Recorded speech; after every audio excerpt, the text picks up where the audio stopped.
নির্বাচনের তারিখ ঘোষণায় দেরি, ধৈর্য ধরতে বললেন আমির খসরু। তেহরান থেকে দূতাবাস কর্মী ও প্রবাসীদের সরিয়ে নেবে বাংলাদেশ। জানাবো কৌশল না সংঘাত, ইরান নিয়ে ট্রাম্পের সিদ্ধান্তের সন্ধিক্ষণ। এবং সর্বশেষ জানাবো ইসরায়েলের আগ্রাসনের বিরুদ্ধে বিশ্ববাসীকে সোচ্চারের আহ্বান শিবিরের। শুনছিলেন সংবাদ শিরোনাম, এবারে বিস্তারিত। নির্বাচনের তারিখ ঘোষণায় দেরি, ধৈর্য ধরতে বললেন আমির খসরু। রমজানের আগে জাতীয় নির্বাচন নিয়ে সব দলের মধ্যে ঐকমত্য আছে, কোথাও দ্বিমত আছে বলে মনে করেন না বিএনপির স্থায়ী কমিটির সদস্য আমির খসরু মাহমুদ চৌধুরী।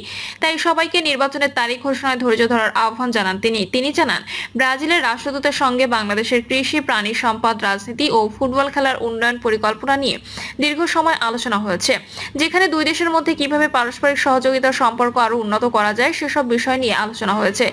জাতীয় সংসদ নির্বাচনের তারিখ ঘোষণা নিয়ে সাংবাদিকদের এক প্রশ্নের জবাবে আমির খসরু মাহমুদ চৌধুরী বলেন, নির্বাচনের ব্যাপারে একটা জাতীয় ঐকমত্য আছে, এটা সবারই মতামত। এ জায়গাতে কোথাও দ্বিমত আছে বলে মনে করি না। বিভিন্ন কারণে এই জায়গাটায় আমরা এসেছি এবং জাতীয় ঐকমত্য পোষণ করছি।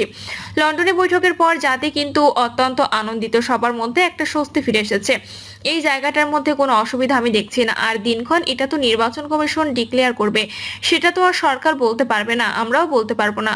নির্বাচনের তারিখ নির্বাচন কমিশন থেকে আসবে এবং আমরা সেটার জন্য অপেক্ষা করব। এটার জন্য আমাদেরও তো ধৈর্য থাকতে হবে, তাই না? অস্থিরতার মধ্যে সারাক্ষণ থাকলে তো হবে না, একটু তো ধৈর্য ধরতে হবে, একটু একটু সহনশীল হতে হবে। আমাদের মধ্যে আস্থারও একটা ব্যাপার আছে। আমরা যদি একেবারে আস্থাহীন হয়ে যাই, একদম অস্থিরতার মধ্যে থাকলে তো সমস্যা। এটা কোনো জাতির জন্য কাম্য নয়। একটা সুষ্ঠু নির্বাচনের মাধ্যমে বাংলাদেশের গণতন্ত্র ফিরে আসবে, অতটুকু আস্থা আমাদের রাখতে হবে। সরকারের তরফ থেকে নির্বাচন কমিশনকে কোনো বার্তা দেওয়া যায় কিনা এমন প্রশ্নের উত্তরে তিনি বলেন, নিশ্চয়ই এটা নিয়ে সরকারের সাথে নির্বাচন কমিশনের কথা হবে। এই ব্যাপারটা তো খুবই স্বাভাবিক, এটা তো রুটিন ব্যাপার, তাই না? সুতরাং আমরা সবাই একটু ধৈর্য ধরে সময় দেই। লন্ডনে যে বৈঠক হয়েছে, এটা আমার মনে হয় জাতির জন্য একটা বড় ধরনের ইতিবাচক ঘটনা ঘটেছে। আমরা ওইটাকে সেইভাবে দেখি। কোনো ধরনের প্রশ্নবিদ্ধ করে আমাদের ভবিষ্যৎ সামনে চলার পথ বিঘ্নিত করা ঠিক হবে না।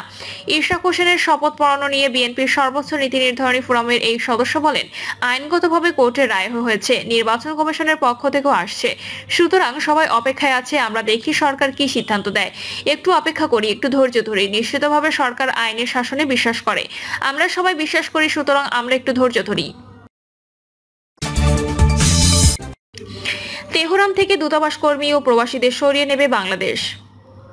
ইসরায়েলি হামলার মধ্যে নিরাপত্তা সংখ্যায় তেহরানে বাংলাদেশ দূতাবাসের কর্মকর্তা, কর্মচারী এবং নাগরিকদের সরিয়ে নিচ্ছে সরকার। পররাষ্ট্র মন্ত্রণালয়ে ইরান ইসরায়েলের যুদ্ধ পরিস্থিতি এবং প্রবাসী বাংলাদেশিদের নিরাপত্তা বিষয়ে আয়োজিত এক সংবাদ সম্মেলনে ভারপ্রাপ্ত পররাষ্ট্র সচিব রুহুল আলম সিদ্দিকী এসব তথ্য জানান। ইরানের রাজধানী তেহরানে প্রায় 400 বাংলাদেশে অবস্থান করছেন, এদের মধ্যে প্রায় 100 প্রবাসী বাংলাদেশ দূতাবাসের সঙ্গে যোগাযোগ করেছেন। একই সঙ্গে কূটনীতিক সহ দূতাবাসের 40 জনকে নিরাপদ স্থানে স্থানান্তরের কাজ চলছে। ভারপ্রাপ্ত পররাষ্ট্র সচিব বলেন, আমরা তাদের নিয়ে উদ্বিগ্ন, যারা তেহরানে আছে তারা হামলায় ক্ষতিগ্রস্ত হওয়ার আশঙ্কার মধ্যে আছেন। তাদের এবং আমাদের দূতাবাসে যারা কাজ করছেন তাদের জন্য এখন কাজ করছি, যাতে তারা নিরাপদে থাকতে পারেন। কৌশল না সংঘাত, ইরান নিয়ে ট্রাম্পের সিদ্ধান্তের সন্ধিক্ষণ। যুক্তরাষ্ট্রের প্রেসিডেন্ট ডোনাল্ড ট্রাম্প কখনো ইরানে ইসরায়েলের হামলায় জোরালো সমর্থন জানাচ্ছে, কখনো তিনি নিজের এই অবস্থান থেকে দূরে সরে যাচ্ছেন, আবার কিছু সময় পর আবারও সমর্থনে ফিরে আসছেন। ইরান ইসরায়েল সংঘাত নিয়ে তার এই দ্বিধাদ্বন্দ্ব তার অবস্থানকে অস্পষ্ট করে তুলেছে। সংঘাত যতই বাড়ছে ততই অনিশ্চয়তা তৈরি হচ্ছে। অন্যদিকে ইসরায়েলের প্রধানমন্ত্রী বেনিয়ামিন নেতানিয়াহু বলেছেন, এসব হামলা যুক্তরাষ্ট্রের সঙ্গে পুরোপুরি সমন্বয় করেই চালানো হয়েছে। তাহলে এখন প্রশ্ন হলো, ট্রাম্প কি কি বিষয় বিবেচনায় নিচ্ছেন? সবচেয়ে গুরুত্বপূর্ণ হলো, এখন তার সামনে কি কি বিকল্প পথ খোলা রয়েছে। নেতানিয়াহু চাপেন অতি শিকার ও সংঘাত বাড়ানো। ইসরায়েলের যখন তেহরানে ক্ষেপণাস্ত্র হামলা চালায়, তখন ডোনাল্ড ট্রাম্প ইরানের নেতাদের হুমকি দেন, ইসরায়েলের পক্ষ থেকে আরো ভয়ঙ্কর হামলা আসবে, যেগুলো যুক্তরাষ্ট্রের বোমায় সজ্জিত। নেতানিয়াহুর মতো তিনিও বলেন, ইরান পারমাণবিক বোমার মালিক হতে পারবে না। তবে গুরুত্বপূর্ণ বিষয় হলো, ট্রাম্প বলেছেন তার পছন্দের পথ হলো যুক্তরাষ্ট্র ও ইরানের মধ্যে একটি চুক্তি করা। এই পথটি তার নিজের দাবি করা বিশ্বমানের চুক্তি কারিগর ইমেজের সঙ্গেও যায়, কিন্তু কিভাবে সেখানে পৌঁছতে হবে সে বিষয়ে তিনি দ্বিধায় ভুগছেন। কখনো শক্তির প্রয়োগের হুমকি দিয়েছেন, কখনো জোর দিয়েছেন কূটনীতির দিকে। গত সপ্তাহে তার এক বক্তব্যের এই দ্বিধা ফুটে ওঠে। তিনি বলেছিলেন ইরানের ওপর ইসরায়েলি হামলা হয়তো চুক্তিতে সাহায্য করবে অথবা সেটা পুরো চুক্তিকেই বিধ্বস্ত করে দেবে। তবে এই অনিশ্চয়তাপূর্ণ অবস্থান বা অস্থিরতাকে অনেক সময় ট্রাম্পের সমর্থকরা তার কৌশল হিসেবে ব্যাখ্যা করেন। এটাকে তারা বলেছেন ম্যাড ম্যান থিওরি বা কূটনীতির তথাকথিত পাগল তত্ত্ব। এই তত্ত্ব অনুযায়ী ইচ্ছাকৃত অনিশ্চয়তা বা অপ্রত্যাশিত আচরণ প্রতিপক্ষকে বাধ্য করে একটি নির্দিষ্ট পথে আসতে। এই তত্ত্বটি মূলত প্রেসিডেন্ট রিচার্ড নিক্সনের স্নায়ুযুদ্ধকালীন কৌশলের সঙ্গে সম্পর্কিত। ট্রাম্পের কিছু উপদেষ্টা ও সমর্থক ইরান ইস্যুতে এই পাগল তত্ত্ব কৌশলের পক্ষে। তাদের বিশ্বাস এসব হুমকি শেষ পর্যন্ত সফল হবে, কারণ তারা মনে করেন ইরান আসলে আলোচনীয় আগ্রহী না। যদিও 2015 সালে ওবামা নেতৃত্বে হওয়া একটি পরমাণু চুক্তিতে ইরান স্বাক্ষর করেছিল, যেটা ট্রাম্প পরে বাতিল করে দেন। নেতানিয়াহু দীর্ঘদিন ধরে ট্রাম্পকে সামরিক পথ বেছে নিতে চাপ দিয়ে আসছেন, কূটনৈতিক পথ নয়। আর ট্রাম্প শেষমেশ হয়তো ইরানের নেতৃত্বের প্রতি তার আগ্রাসী হুমকিগুলোকেই বাস্তবায়নের দিকে এগোবেন। যদিও তিনি বহুবার নোবেল শান্তি পুরস্কার জেতার আগ্রহ দেখিয়েছেন, ইসরায়েলের গোপনে আরো জোরালোভাবে যুক্তরাষ্ট্রকে জড়াতে চাইতে পারে, যেন তারা মনে করে কাজটা যেন দ্রুত শেষ করা যায়। যুক্তরাষ্ট্রের কাছে এমন ব্যাংকার বিধ্বংসী বোমা আছে যা ইরানের ফর্দোতে অবস্থিত ভূগর্ভস্থ ইউরেনিয়াম সমৃদ্ধকরণ কেন্দ্র ধ্বংস করতে পারে বলে ইসরায়েলের বিশ্বাস। এদিকে যতই সংঘর্ষ বাড়ছে ততই কংগ্রেসের রক্ষণশীল রিপাবলিকানদের কাছ থেকে ট্রাম্পের উপর চাপ বাড়ছে, যারা বহুদিন ধরে ইরানের সরকার পরিবর্তনের ডাক দিয়ে আসছেন। ট্রাম্প হয়তো এটাও ভাবছেন এতে ইরান দুর্বল অবস্থায় আলোচনায় বসতে বাধ্য হবে, কিন্তু সত্য হলো ইরান ইতিমধ্যে আলোচনার টেবিলে ছিল, কারণ তার দূত স্টিভ উইটকফের সঙ্গে ওমানে রবিবার ষষ্ঠ দফা আলোচনা হওয়ার কথা ছিল, কিন্তু এখন সেই আলোচনা বাতিল হয়ে গেছে। মধ্যপন্থা।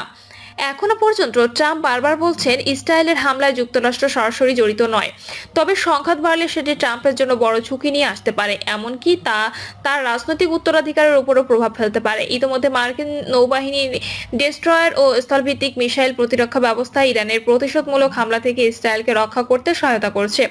ট্রাম্পের জাতীয় নিরাপত্তা পরিষদের কিছু উপদেষ্টা হয়তো তাকে সতর্ক করেছেন ওই মুহূর্তে এমন কোনো পদক্ষেপ না নেওয়ার জন্য যা ইসরায়েলের ইরান বিরোধী হামলাকে আরো তীব্র করে তুলতে পারে, কারণ কিছু ইরানি ক্ষেপণাস্ত্র ইসরায়েল যুক্তরাষ্ট্রের যৌথ প্রতিরক্ষা ব্যবস্থা ভেদ করে প্রাণঘাতী হামলা করেছে। নেতানিয়াহু এখন বলছেন ইরানের সর্বোচ্চ নেতা আয়াতুল্লাহ আলী খামেনির ওপর হামলা চালালো সেটা সংঘাত বাড়াবে না, বরং সংঘাতের শেষটা এখানে। কিন্তু নাম প্রকাশে অনিচ্ছুক যুক্তরাষ্ট্রের এক কর্মকর্তা কিছু সংবাদ মাধ্যমকে জানিয়েছেন ট্রাম্প স্পষ্ট করে বলেছেন তিনি এমন হামলার বিপক্ষে। সমর্থকদের চাপ ও পেছনে সরে আসা। ট্রাম্পের মনে যেসব বড় রাজনৈতিক বিষয় ঘুরপাক খাচ্ছে তার একটু হলেও তার দেশের অভ্যন্তরীণ সমর্থন। কংগ্রেসের বেশিরভাগ রিপাবলিকান সদস্য এখন ইসরায়েলকে জোরালোভাবে সমর্থন করেন, যার মধ্যে রয়েছে ইসরায়েলের অস্ত্র সরবরাহ চালিয়ে যাওয়া। এদের অনেকেই প্রকাশ্যে ইরানের বিরুদ্ধে ইসরায়েলের হামলাকে সমর্থন করেছেন, কিন্তু ট্রাম্পের মেক আমেরিকা গ্রেট অ্যাগেইন বা মাগা আন্দোলনের ভেতরে এমন কিছু গুরুত্বপূর্ণ কণ্ঠস্বর উঠে এসেছে যারা এখন এই লোহার মতো শক্ত ইসরায়েলকে সমর্থনকে সরাসরি প্রত্যাখ্যান করছে। গত কয়েকদিনে তারা প্রশ্ন তুলেছেন যেখানে ট্রাম্প আমেরিকা ফার্স্ট নীতির প্রতিশ্রুতি দিয়েছিলেন, সেখানে মধ্যপ্রাচ্যের যুদ্ধে জড়িয়ে পড়ার মতো ঝুঁকি কেন নিচ্ছে যুক্তরাষ্ট্র। ট্রাম্পপন্থী সাংবাদিক টাকার কার্লসন কড়া সমালোচনা করে লিখেছেন প্রশাসনের দাবি তারা যুদ্ধের সঙ্গে জড়িত নয়, কিন্তু তা সত্য নয়। যুক্তরাষ্ট্রের উচিত ইসরায়েলকে নিজের মতো করে ছেড়ে দেওয়া। তিনি বলেন নেতানিয়াহু ও তার যুদ্ধপিপাসু সরকার এমনভাবে কাজ করছে যাতে মার্কিন সেনারা বাধ্য হয়ে তাদের হয়ে যুদ্ধ করতে নামে। কার্লসন লেখেন এই যুদ্ধে জড়ানো মানে হবে যেসব কোটি কোটি ভোটার আশা করেছিলেন একটি সরকার আসবে যারা সত্যি যুক্তরাষ্ট্রকে অগ্রাধিকার দেবে, তাদের মুখের উপর মাছের আঙুল দেখানো। ঠিক একইভাবে ট্রাম্পের কট্টর সমর্থক মার্কিন কংগ্রেস সদস্য মার্জরি টেলর গ্রিন সোশ্যাল হ্যান্ড এক্সে পোস্ট করে লিখেছেন যারা যুক্তরাষ্ট্রকে ইসরায়েল ইরান যুদ্ধের পুরোপুরি অংশ বানাতে চায় তারা আমেরিকা ফার্স্ট বা মাগা আদর্শের নয়। এটি ট্রাম্পের জন্য একটি বড় দুর্বলতার দিক প্রকাশ করে, এতে তার উপর চাপ বাড়ে। ইসরায়েলের আক্রমণাত্মক নীতির থেকে যুক্তরাষ্ট্রকে দূরে সরিয়ে নেওয়া আর কিছু কিছু প্রকাশ্য মন্তব্যে দেখাও যাচ্ছে ট্রাম্প এই চাপের প্রতি সাড়া দিচ্ছেন। প্রিয় দর্শক, এই ছিল এখনকার সর্বশেষ সংবাদ আপডেট। সব সংবাদ পেতে চ্যানেলটি সাবস্ক্রাইব করে বেল আইকনটি ক্লিক করে রাখুন।